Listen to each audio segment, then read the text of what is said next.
Gratitude and greeting. What's up, Pack Light? You must ain't got my text. I texted you a month ago and you never responded to my damn text. How are y'all doing? Greetings, Life as Lachey, Shan, Veronica, Levi, Mary J. Mary J. What's up, Sean Edwards? Hey, Kenyatta. What up, QT for short? Cause period. Utopia, how y'all doing?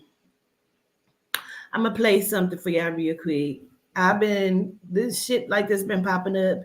I'm gonna just play it real quick before we get into what we're talking about, because I don't even know what we're talking about. Hold on. A clue spirit sports fan. So somebody who's in despair is someone who's really I've been watching several and it's all the same. Okay, football maybe, I don't know. Who's in despair, spirit? Someone who's busty and lusty. That's for some of you, not all y'all. Okay, or you're busty, flip where need to go. We have homebody, someone here who's staying inside a lot. Maybe this is someone here who's in despair over a home, the ownership of a home. Okay, maybe someone thought they were all these games they were playing they were gonna get away with something, but they're not. So this is giving like a lot of effort made and not a lot of gain. Why do you have despair? What's up, got it? This person can have freckles, or they can have moles. That's in despair. Whoever this person is. Hennessy. It's 111 on the clock. Yeah, someone here is real emotional at this time. Good. Me, myself, and I, that's all I got in the end. Holy Spirit, Holy Angels, tell me more. Yeah, for some of y'all, you could live in an urban area, or this person does. Someone here could be of Asian consent. Okay, someone here could be of Asian descent. This could be you or someone else. Maybe someone here didn't give someone You consent. like Linda? Yeah, this is Linda Likes Tarot. She been popping up for a few days. Oh my shit. I don't know if you heard that loud ass airplane. What's his name? Tarot Kev. Someone didn't give someone consent or something. Let me tell you who the other person is. I think his name is Kev something. They've been popping up on my shit, and all of their messages have been the same, which is such a huge validation. But let's see, what's his name? Intuitive Kev is his name. And then all of a sudden last night, some other chick popped up. Her message was the same. Mystic 9. All of her messages were the same that I started watching. And it's just validations for me on some things that are going on. I have a session coming up in about an hour and a half. But I wanted to come on. What's up, Chazzy? Wanted to come on and just chop it up with my people real quick. I had made 2 different little videos, but I only posted one on TikTok. So I'm going to play it. Hi, Tonaya.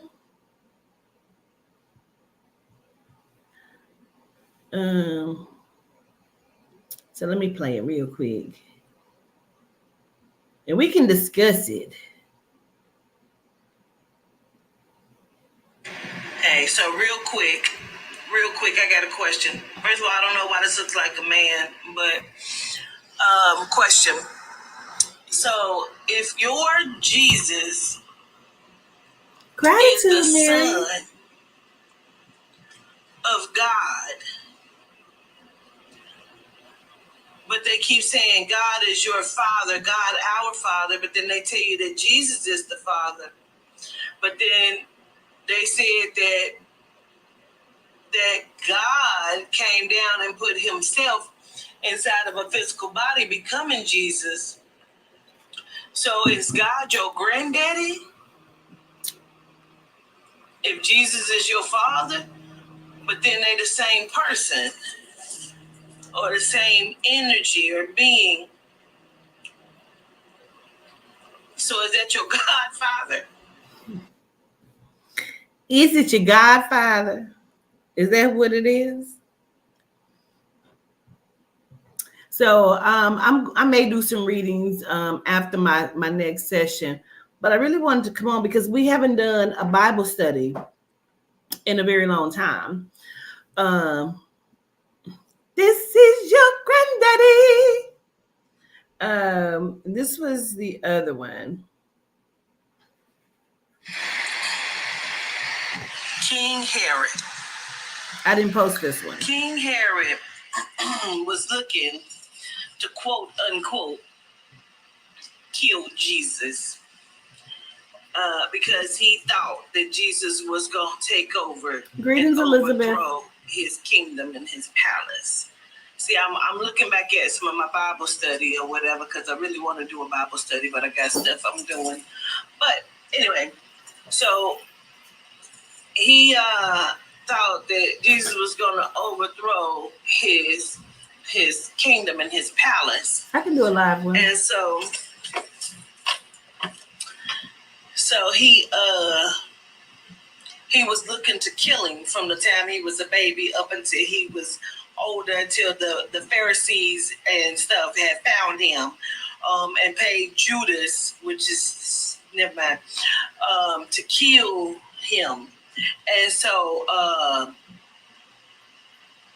but Jesus had been a traveler, just quote unquote spreading the word and the good news, doing his magic his own way, was not even thinking about King Herod. So King Herod was feeling like Jesus was a threat because what? Because he had not even thought about overthrowing his kingdom nor palace. Didn't even want to stay in the house as far as what the book is looking like, because he didn't even, like, he was a wandering traveler. I thought that's what they had said. But then King Herod was still looking to kill him. Although the Magi had came, and remember, the Magi means the magical one, the sorcerer. So if Jesus was, the Magi came to Herod and said, hey, where is that one that's supposed to, overthrow your kingdom? But then was the sorcerer, was he pissed because he thought that Jesus was going to overthrow? I don't know. There's some questions I need to get into. So the Magi came to see King Herod because he wanted to know, and I assume King Herod sent for the Magi. We don't know the Magi's name. We don't know if that's Merlin or not. But he was talking to King Herod like, hey, you know that motherfucker coming that's supposed to overthrow your kingdom. So Herod had been looking for the so-called Jesus since he was a so-called baby to kill him. My question is this: did King Herod go to hell? He killed a lot of folks, a lot of children. King Herod killed a lot of babies. Looking for one. Why didn't nobody kill King Herod? If y'all was scared he was gonna come and kill y'all children, nobody took him out. So did he go to hell? Nobody was specific if King Herod. And then on top of that, you see how they was trying to play with the word and say the Magi, and didn't want to tell you that there was a sorcerer, but they told you the sorcerers, one, don't exist, and two, that they was devils.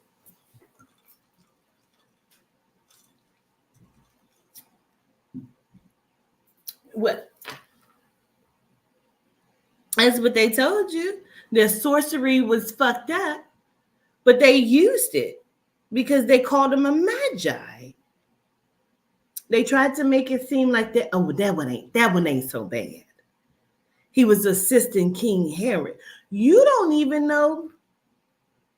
They told you, oh, he had to look for the Jesus character so he can kill him because he knew he would overthrow. So he didn't know who it was. How did he know? It was 3 stars, a North Star, and 3 kings had came and told. So I'm just trying to figure out, like, was there somebody that came to King Herod in the sleep, like the Virgin Mary, and told him, look here, you better look out.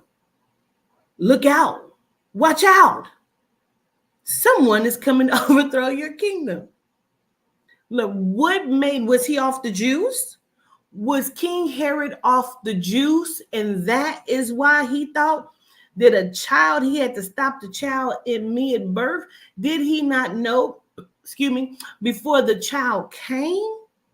Because he could have just went and took Mary out if that was the case. When did King Herod find this out? He was off the shrooms. The book is so full of inconsistencies. I mean, Lisa Ann, when did King Herod find this out? Now, if you believe what the allegory says to you and says that the Jesus character was a wandering man and was just out there doing his own good works, why did he think he was going to overthrow his kingdom? And what did that mean? It didn't seem like he could have or wanted to. It seemed like he was just strolling the fuck about. He was gathering his own. He was making a gang. His disciples, that's a gang. Stop. If he was a nigga today, he would have a gang. 12 of them, that's a gang. He was developing his own gang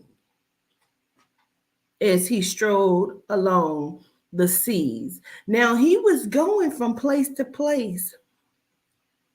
How long do you think it would take to walk from Jerusalem to Nazareth, or Nazareth to Jerusalem? How long, how far of a stretch that is? Let's look that up. I'm going to Google that. How far from Nazareth, am I spelling it right? Nazareth. That's where to Bethlehem. Oh, how far from Nazareth to Bethlehem? Well, let's look that up. How far from Nazareth to Judah? Oh, they already know what I'm asking. How far from Nazareth to Jerusalem? See, they want to know. An hour and 30 minutes. That is by car. How far did Jesus walk from Nazareth to Jerusalem? 91 miles. Walking between Nazareth and Galilee and Jerusalem would take about 30 hours at least. The distance Jesus covered was about 148 kilometers, 91 miles. Jesus would have definitely stopped to rest overnight. That's what it say. To rest overnight on the way. Why did he need to rest? He was the incarnation of God. Had he not been 33 yet, he had not hit the 33rd degree of needing to become God. He has not been ascended into the dove of God yet. Is that what that is? Because he could have just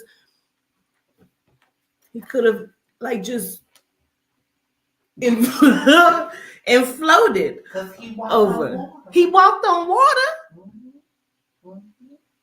Could he not float guided over to Jerusalem?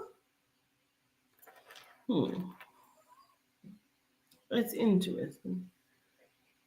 He said he would have had to stop to rest overnight on the way. Today, you can drive between the two cities in about 2.5 hours.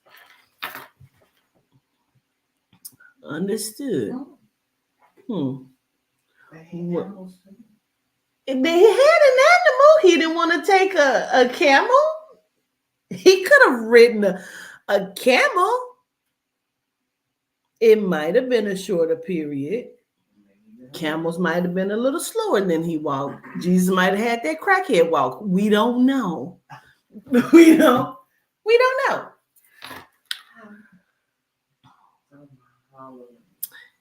Yes, ma'am, Miss Lanaya Walker, I did. So anyway, it doesn't seem like he was worried about overthrowing King Herod's kingdom. Greetings. Lish, I'm being serious. Stop, Lish. Like, they had donkeys, bae. They had donkeys. Why didn't the Jesus take a donkey? He could have trotted like Tonto over to Jerusalem? Was he not in a rush till he was saving souls? Maybe he had to sit by a campfire that night. Gratitude, Mama. Maybe he just was going to sit by a campfire. I don't know. I don't want to get stuck on this point. But all I'm saying is he didn't seem like he was that concerned about overtaking King Herod's, reason why he needed to go and slaughter a slew of children. They never even gave you the names of the children. Were they not concerned? Why didn't they give us the names of the children? Did they pray for these children? Where's these children's bodies at? Where did they have a sacred burial for them? Did they eat them and consume them? What happened to the children? And what happened to the parents? Were the parents not upset?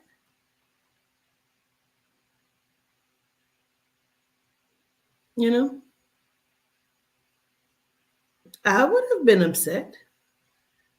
King Herod just snatching your children, just annihilating the fuck out of your children in hopes that he catch the right one. Question. When did King Herod realize he didn't get the right child? Listen to me. I'm gonna pull you closer.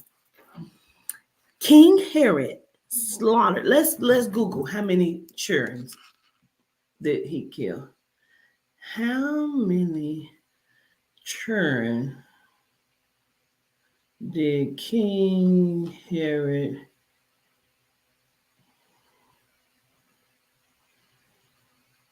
kill?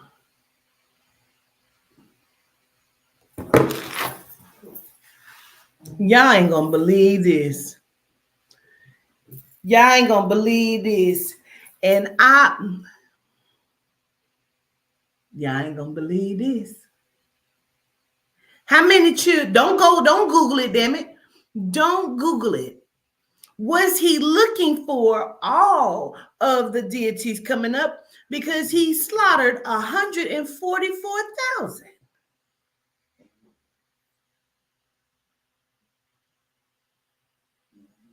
144,000. So he was looking for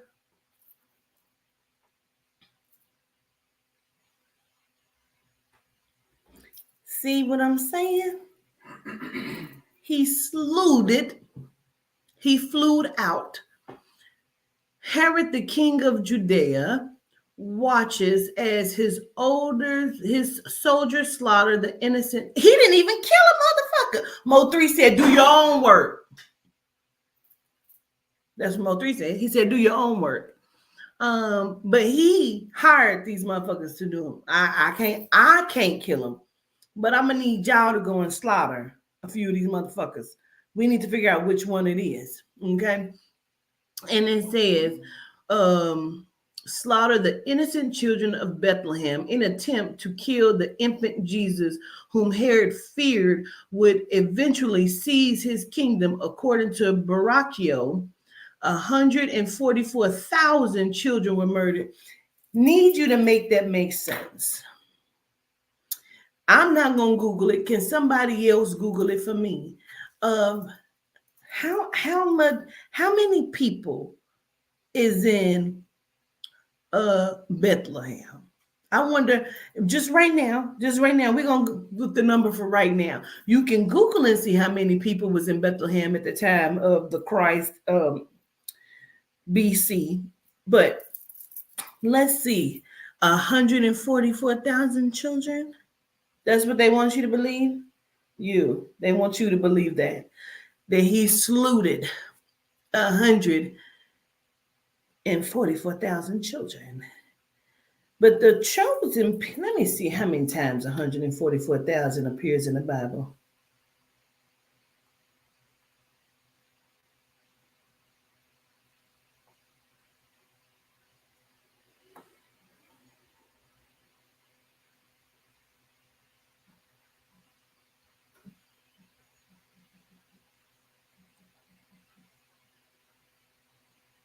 So It says, yes, Revelation is full of symbolism, but the number is specifically mentioned 3 times in Revelation. 4 if you count the fact that 12,000 are taken from 12 tribes, equaling 144,000 in chapter 7. That specific number is also contrasted with another group in chapter 7, which no man could number. Okay, let's see what y'all put. 29,000 people right now. Stop playing. Stop. 79,000 as of 2024, 76,000. But Bethlehem population now is more than 30,000. As of 2024, it says 75,000. So do you think that there were more or less people in Bethlehem at the time of this fictitious allegory was written or spoken about?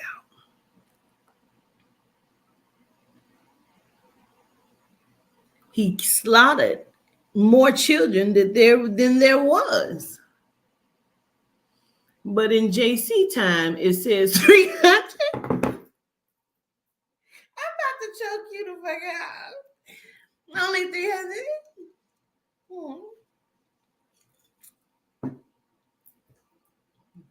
Let's do the math on that. Oh, let me look at this again.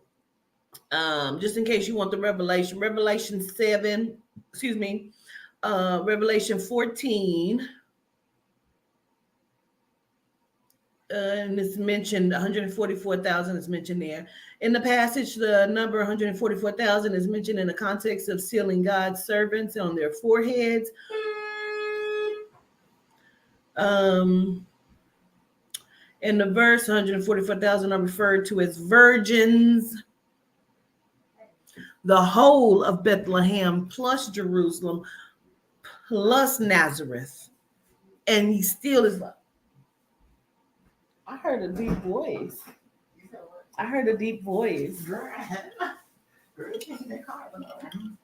You say what?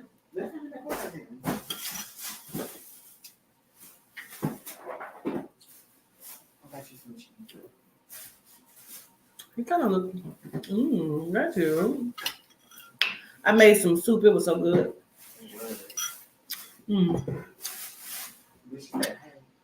You say they fibbing all the way there to hell cells. Girl, they had to go and have more children just for him to kill some more. Said virgins. Wait, so there were children coming from virgins? Listen,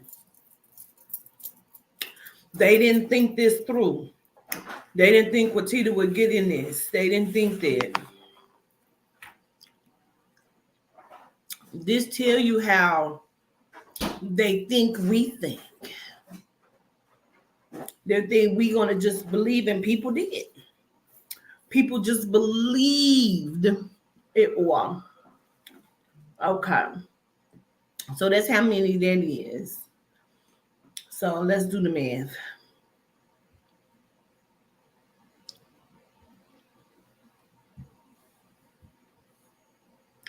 Let's see.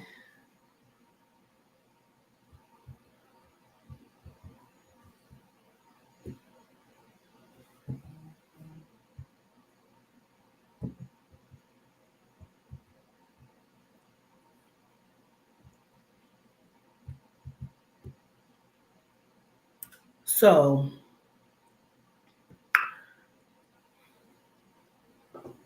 listen, when you divide, you can't even divide. You are missing a lot of principal numbers. Okay? Okay. There were no birth certificates, and it ain't. So then you had John the Baptist. John the Baptist, he is also a Jesus character, if you didn't know. He's one of the many Jesus characters, as well as Melchizedek. But okay. So then you have And anybody that wants to, bring your Bible up if you feel in a different way, I don't want to make you feel what I feel. I'm just having a discussion about how I see things. Okay. If you have your Bible and you want to come up and bring your point, I'll let you bring your point. I'll let you speak and get your point out. And then I'm going to show you where your point cannot be corrected. And I still want you to believe what you believe. But I'm just saying, that's what's going to happen.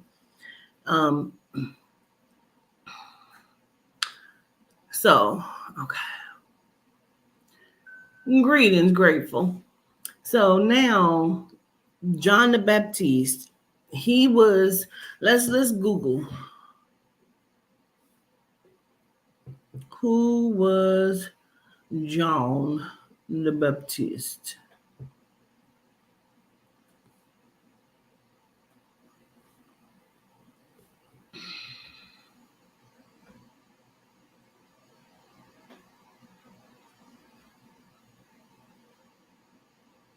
John the Baptist was a Jewish preacher active in the area of the Jordan River in the early 1st century AD, after death. AD is after death. Whose death?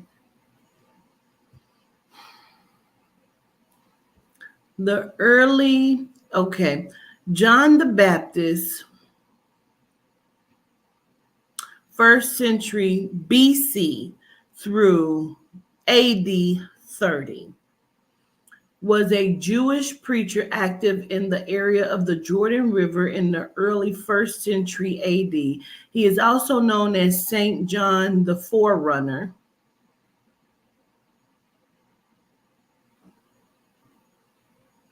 Okay.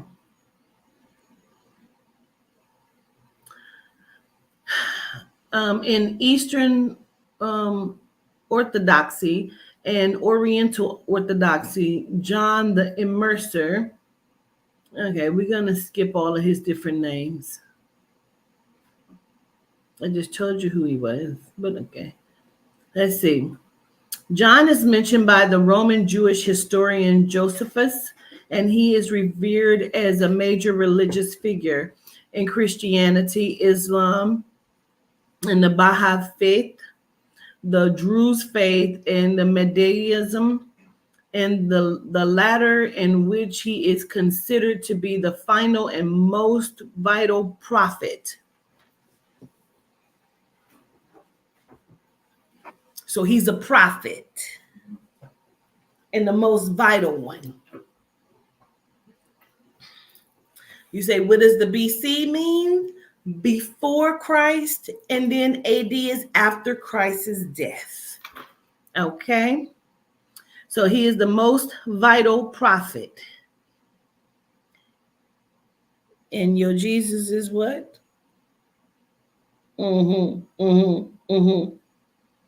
He is considered to be a prophet of God by all of the aforementioned faiths, and is honored as a saint in many Christian denominations.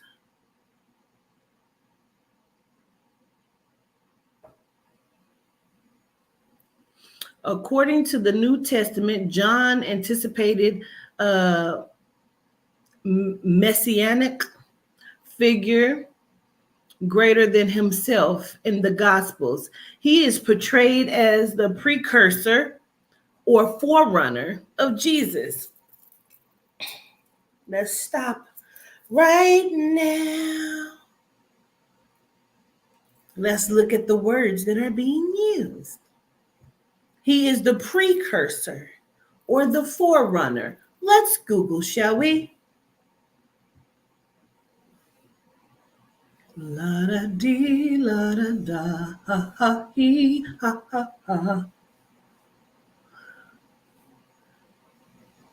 Definition of precursor: a person or thing that comes before another of the same kind.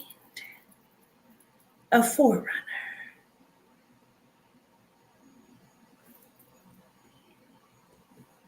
Let's look up forerunner.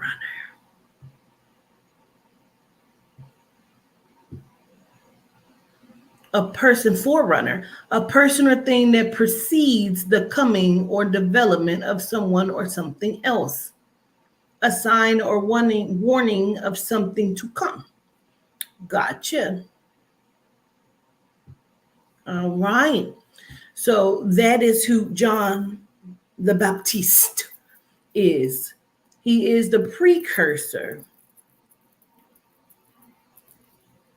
Okay. So, greater than himself in the gospel, he is portrayed.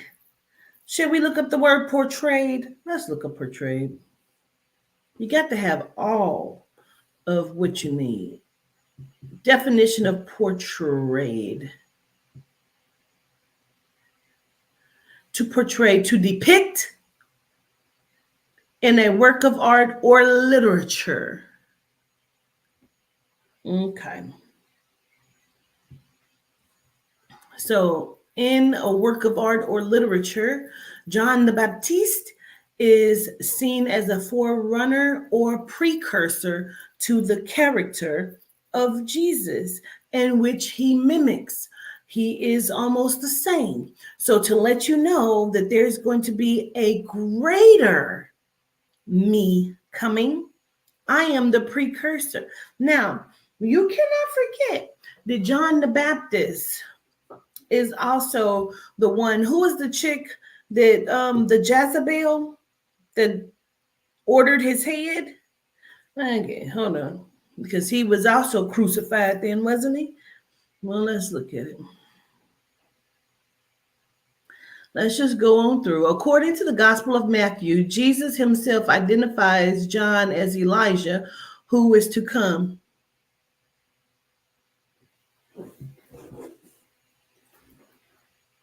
I'll read it again.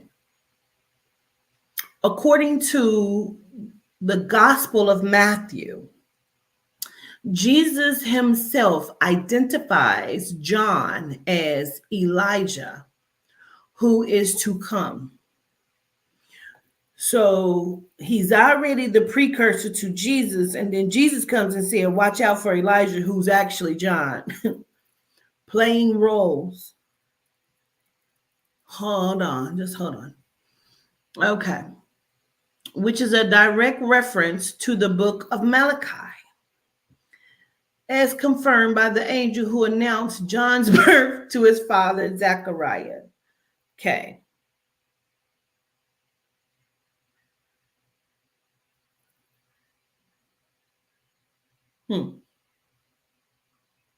So it says, according to the Gospel of Matthew, Jesus himself identifies John as Elijah who is to come, which is a direct reference to the book of Malachi. Malachi 4 and 5. We may have to go to that. As confirmed by the angel who announced John's birth to Father Zechariah. Now, I just told you that John and Jesus is the same character, but John is the precursor to the greater of himself that is coming. Now, oh, you scared me. So now, because his birth too was announced by an angel, but not to Joseph, to Zechariah, John's father. Why did the angel have to come and announce? Because they made a big deal that Jesus' life was announced by an oracle angel, but also, so was Buddha's, so was Krishna's, so was Zoroaster's, so was Gelko, so was and all of these characters that I'm naming you are the exact same avatar and character as your Jesus, just so you know. Okay, So if you go to Malachi 4 and 5, let me see if I can get over there real quick. 4 and 5. Let me see if it's gonna give it. It ain't. I would have to actually go. Okay, so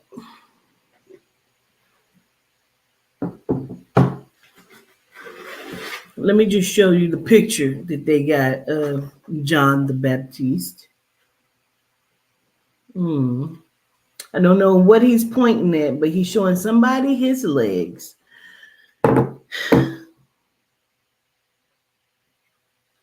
So let's go on a little bit.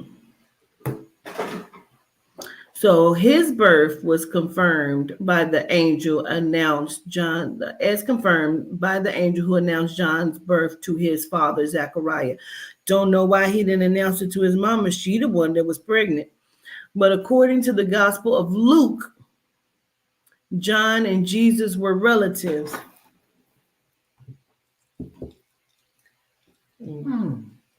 That's interesting. Hey, ain't John, Mark, Luke, and Matthew, and then they all write the same book, just different accounts? But how you got relatives?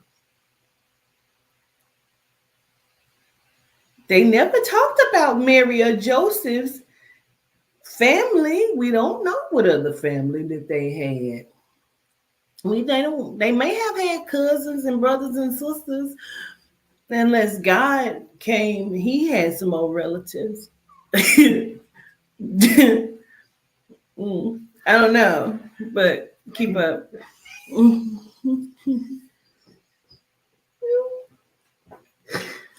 Okay.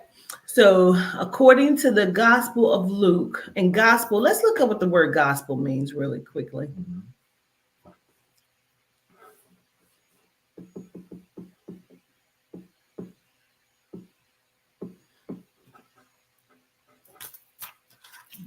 Excuse me. The teaching or revelation of Christ, the record of Jesus' life and teaching in the first 4 books of the New Testament. Gospel, by definition, often capitalized, the message concerning Christ, the kingdom of God, and salvation. Does anybody call it gospel music? Because not all gospel music is talking about your Jesus Christ. Oh, nor the first 4 books. And ain't. One of the first 4 New Testament books telling of the life, death, and resurrection of Jesus Christ. Election. Lection,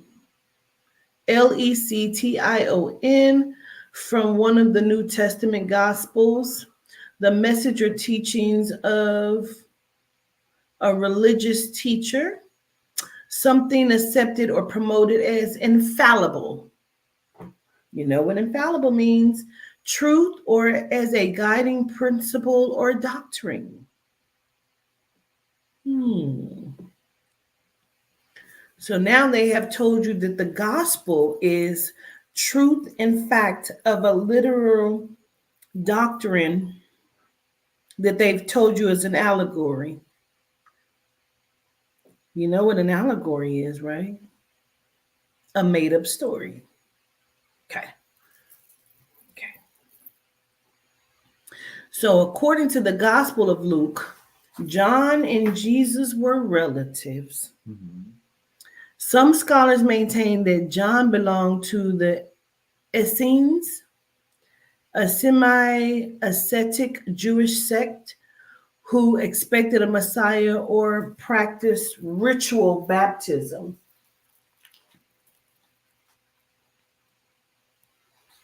You mean baptisms is a ritual, and when you are chanting, you know those are spells, incantations.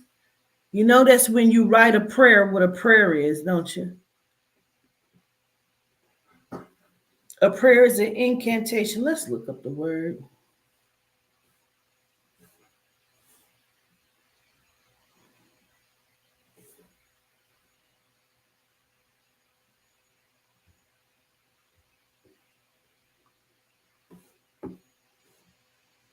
An incantation, a series of words said as a magic spell or charm. The use of words as a magic spell. What is the true meaning of incantation? A use of spells or verbal charms spoken or sung as a part of a ritual of magic. And what is a gospel song? What is a hymn? And let's look up what a prayer is then. It may be different. I don't know.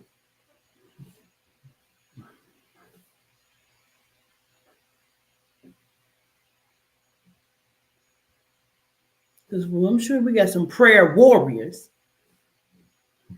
A solemn request for help or expression of thanks addressed to God or an object of worship. A religious service, specifically a regular one, at which people gather in order to pray together. An earnest hope or wish.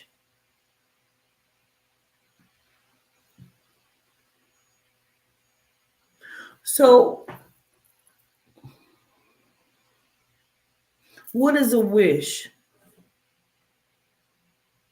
I just don't want them to keep playing in everybody's face. That's how. A wish, feel or express a strong desire or hope for something that is not easily attainable, want something that cannot or probably will not happen. Now, let's pause because let's go back to this one.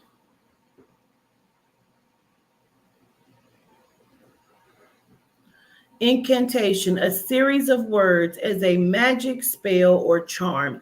So, in order for your prayer to be answered, what has to happen?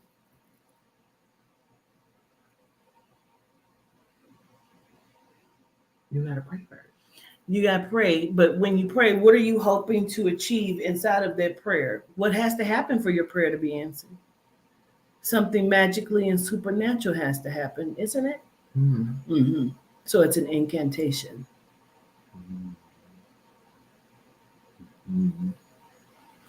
I just love how they try to mesh words and mix words.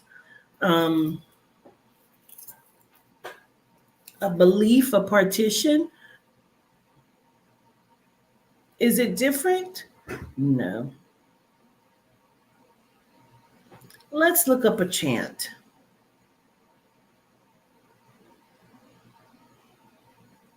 What is a chant? A chant, anybody, first of all, anybody in here grew up understanding that chants were bad and demonic? They taught you that in school. That you shouldn't chant because chants are demonic, right? I'm gonna wait for y'all to answer to me.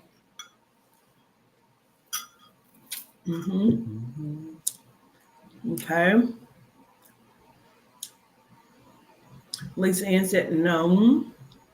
Okay. Kelly Day says yes. Okay. A repeated rhythmic phrase, typically one shouted or sung in unison by a crowd. So, okay. A short musical passage in two or more phrases used for singing unmetrical words. A psalm.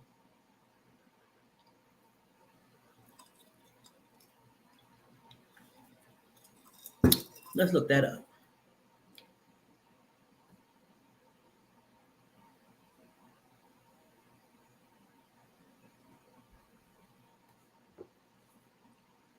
A psalm, a sacred song or hymn, in particular, any of those contained in the biblical book of Psalms and used in Christian or Jewish worship.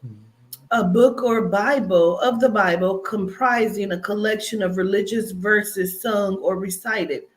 Now, if you are unaware, Psalms is a book of spells. Let's go to Psalms. We should do the most famous one. Psalms. Is it Psalms? 91? Yeah, one of them. Is it 31, 91? 91 popped right up. Yeah. Mm-hmm. All right. Psalm 91 and 1. Whoever dwells in the shelter of the Most High will rest in the shadow of the Almighty. I will say of the Lord, He is my refuge and my fortress, my God, in whom I trust. Surely He will save you from the fowler's snare and from the deadly pestilence.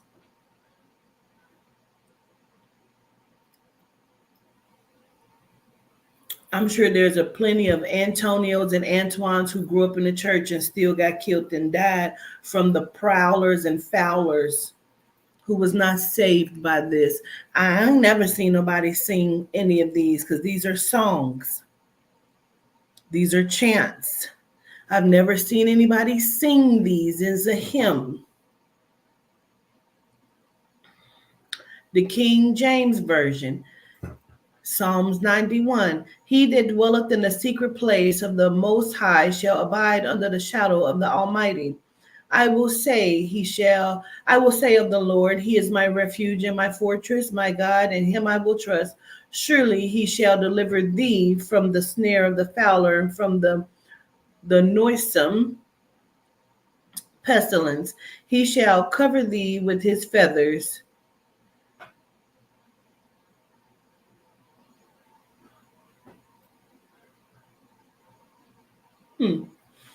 He shall cover thee with His feathers, and under His wings shalt thou trust. His truth shall be thy shield and buckler. Who has feathers?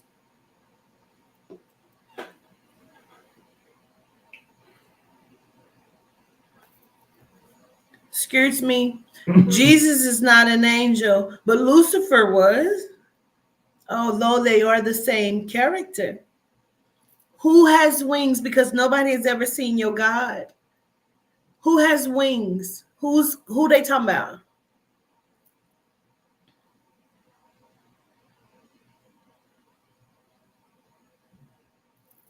Somebody is going to cover you under their wings with their feathers.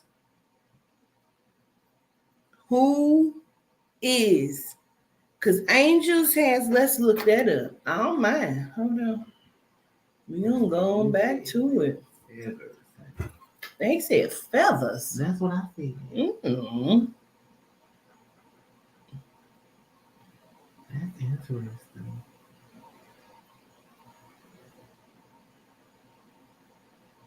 Let's see.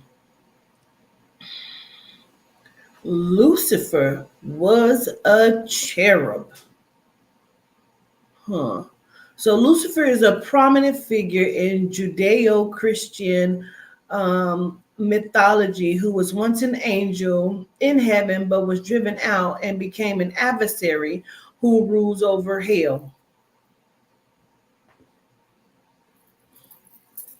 The word Lucifer means morning star.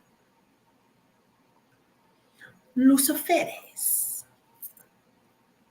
According to Christian legend, Lucifer was the most senior and beautiful angel in God's heavenly court. He rebelled against God along with other corrupted angels because he wanted to be more powerful than God and be worshipped, not worship God. After a heavenly war, Lucifer and the other angels were banished from heaven and descended to hell, where Lucifer became the devil and the other angels became demons. Now, angels are messengers without free will. Were we not taught that? So they don't have free will, but they have a free will of thinking of what they want to be. They don't have, okay. However, the story of Lucifer's fall from grace is not told in the Bible in the way it's often told. For example, in Ezekiel, this is interesting. In Ezekiel 28, a passage that is widely thought to refer to Lucifer, he is called guardian cherub. You know who else is a cherub? Yehuda. He's the lion. You know what a cherub looks like? I've showed it to you. They be so mad about Simeon Yehuda, baby. They made a movie called The Lion King in which they had Mufasa, God. Then they put Scar, Lucifer. And then they had Simba, Simeon, baby Jesus. Mmm. Mmm. Mmm. Because if it involves running, it doesn't involve me. I'm not going to be there. I'm not going. Okay. A guardian cherub. So let's go back. For example, in Ezekiel 28, a passage that is widely thought to refer to Lucifer, he is called guardian cherub. In Gnosticism, some sects identify Lucifer with the creator identity, with the creator deity in the Old Testament and in the Gospel of the Secret Supper. Lucifer is a glorified angel who fell from heaven to create a material world and trap souls from heaven in matter. Who else talked about that? Trapped souls. Where else did we see that at?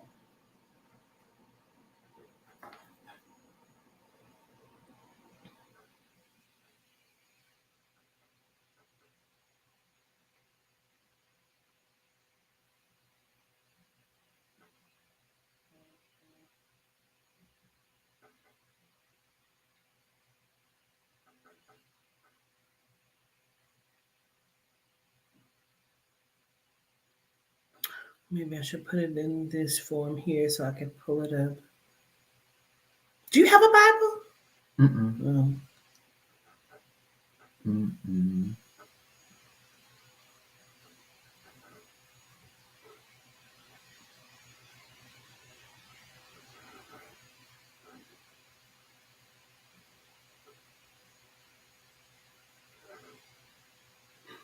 This paper is so weak. It is.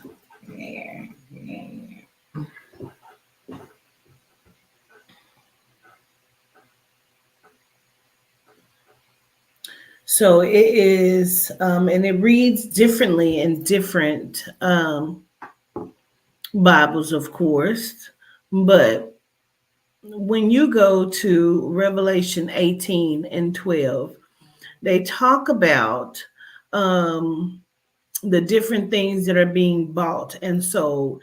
And it says cargoes of gold, silver, precious stones and pearls, fine linen, purple, silk, and scarlet cloth, every sort of citron wood, and articles of every kind made of ivory, costly wood, bronze, iron, and marble. Now, it also says the souls of man. It does. It also says the souls of man. Go ahead and ask your question. Arteja. We've discussed that before.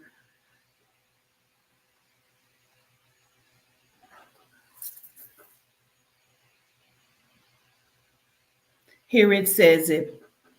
Cinnamon, spice, incense, myrrh, frankincense, wine, oil, fine flour, wheat, cattle and sheep, horses and chariots, and slaves, that is, human souls. Oh, yeah. And human beings sold as slaves. It says it in different ways. It definitely does.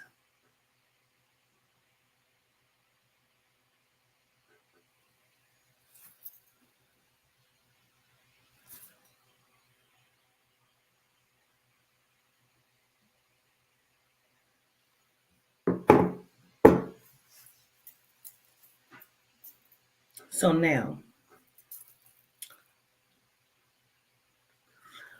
we've talked about this in my Bible studies before. Okay. Now,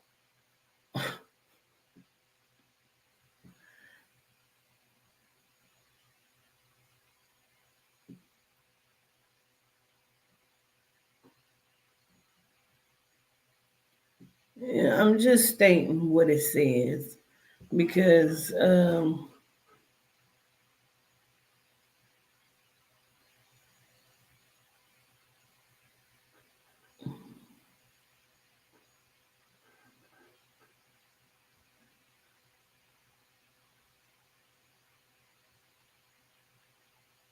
way back to Lucifer. Now,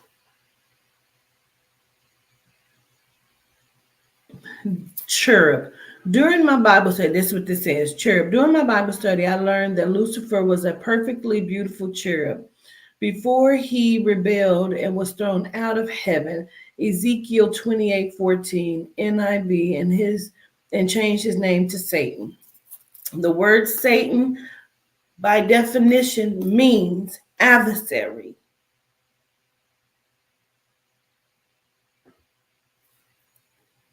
Okay.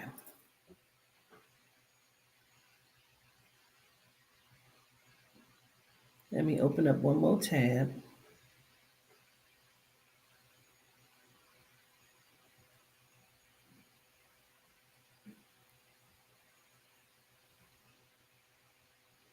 So now, what is a cherub? A winged angelic being described in biblical tradition as attending on God. It is represented in ancient Middle Eastern art as a lion or bull with eagle wings and a human face. That's a cherub, and that is also a cherubim. That's the definition of cherub. Now, they will also depict the cherub as a little cute fat baby named Cupid that will do what? Shoot you through the heart. Shot through the heart, and you're to blame. You give love a bad name.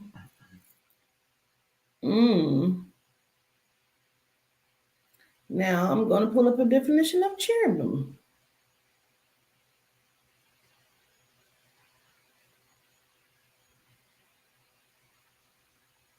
Because I want you to know it is the same thing. Cherubims are a type of angel that appear in Judaism, Christianity, and Islam. The word cherubim is the plural of cherub, just so we're aware, okay? And the name may come from the, I don't know how to pronounce that, Akkadian language of ancient Iraq and means one who blesses, okay? So they are a lion and the bull. Now, the most prominent that you see everywhere is the mighty oxen, which is a bull or minotaur. The other one that you will also see everywhere in your space of existence is a lion, but they're not going to tell you why, because they have now taken a human face of a genome, their Jesus character, and then they told you, well, he's the sheep and he's the lion. He's also the sheep herder. However, when you are looking at a cherub, it looks like a human, a fowl, a lion, and an oxen, which is a bull or a minotaur. Now, why is that important? Because they have taken the cherub, which is really the lion. Because if you really look it up, you'll see the lion everywhere. Then they will show you pictures of all of the deities, which people say, Quatita's crazy. She got y'all over there worshiping lion, tigers, and bears. Oh my. Oh my. Because it's in your Bible. And it's usually the Bible thumpers that want to come for my neck and say it. It's in your Bible. So these people have taken it and made it into they've taken our Baphomet and created their own Baphomet. They have taken their, what is their deity name, their entity? It starts with an M. Ma something. Mother Diener had addressed it before and made it Baphomet, which has taken all of our deities and deity parts and made it one being, calling it the Baphomet. Moloch, gratitude. Now I'm going to pull up a supposed picture of Moloch.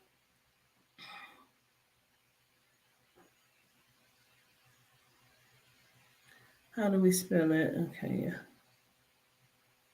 Let's see. Moloch.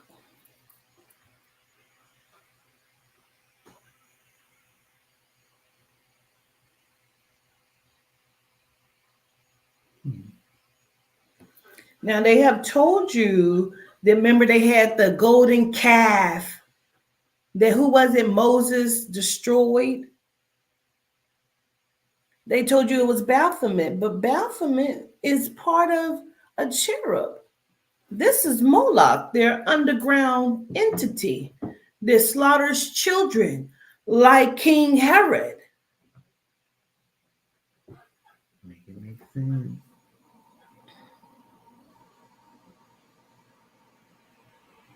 Has a fish mouth, has horns, wings. Hmm. Mm.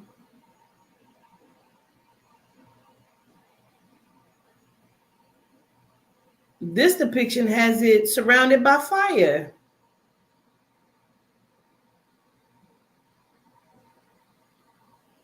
You know why they say he slaughtered witches? Because a witch is something great to be. A queen is what you don't want to be. Mm-hmm. Which is why they're pushing the narrative. I hope I'm a witch. I don't want to be a queen. Gratitude.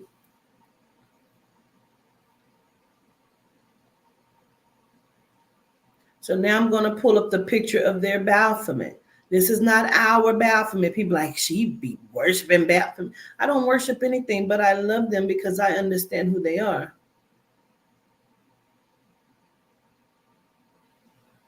Now, this is their Baphomet. This is their Moloch.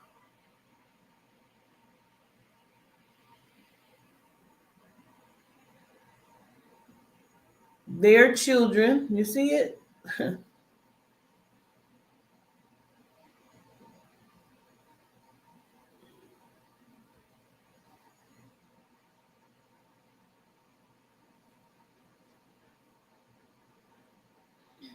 Now, why? Look at the hand symbols. That is the grandmother. Now, you will see me do it. Because she is above and below. She is all things, but they have taken it.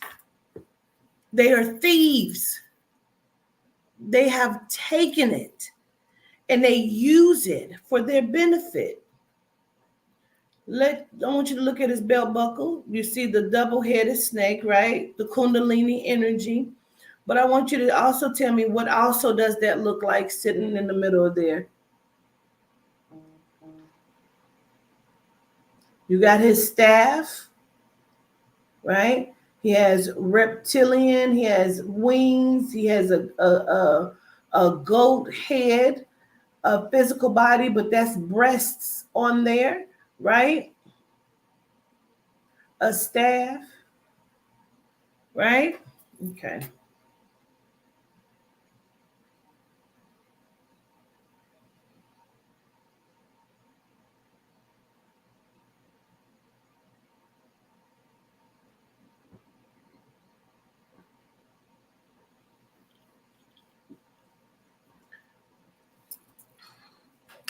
You got to really look at the shit. They have used all of our deities after they have told you that they don't exist. They have made you start to worship the Ankh, which is just another cross, but they have told you that no, that is the representation of the mother, the child, and the father. It's the representation of the womb. It is an upside down noose. They have you in a chokehold.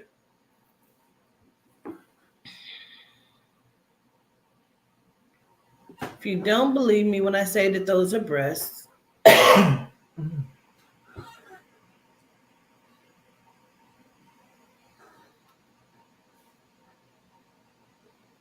now they have taken all of our deities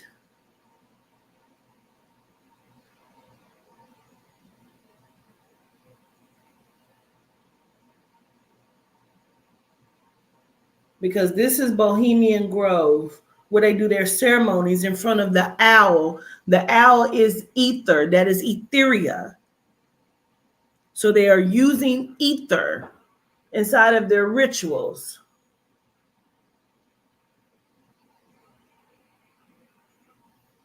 They're not confused, but you are. They have now taken Ottawa and used it how they please. She's the eagle, the legal eagle.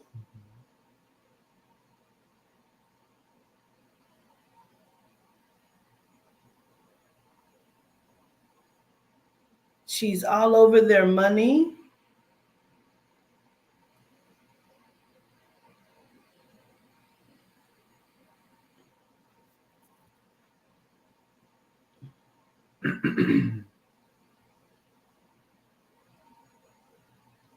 That's etheria. Now hold on. Here's the eagle. That's etheria. They have the owl, etheria, hidden in the money, the dollar bills, because it's ether. It carries energy. It keeps you bounded because it's using energy. Soul and spirit told me today, y'all don't understand how they keep you in a trance, because when you see certain things and you see crimes and you don't acknowledge it, you're okay with it. You're giving them the permission. When you are chanting and using their spells and their concoctions, you don't even know what it is that you're doing. Like, so then the dollar bill, right? This is the legal eagle. It's on all of there's you go in a courtroom, you're going to see it. That's Ottawa. You know what I'm saying? So just thought I would give y'all just some things to think about. I'm going to go ahead and get ready for my session here. I got another one here. So I just thought we would go into a little something. I'm trying to get back here in a minute and do some readings, but real quick, let's go into one more of this one.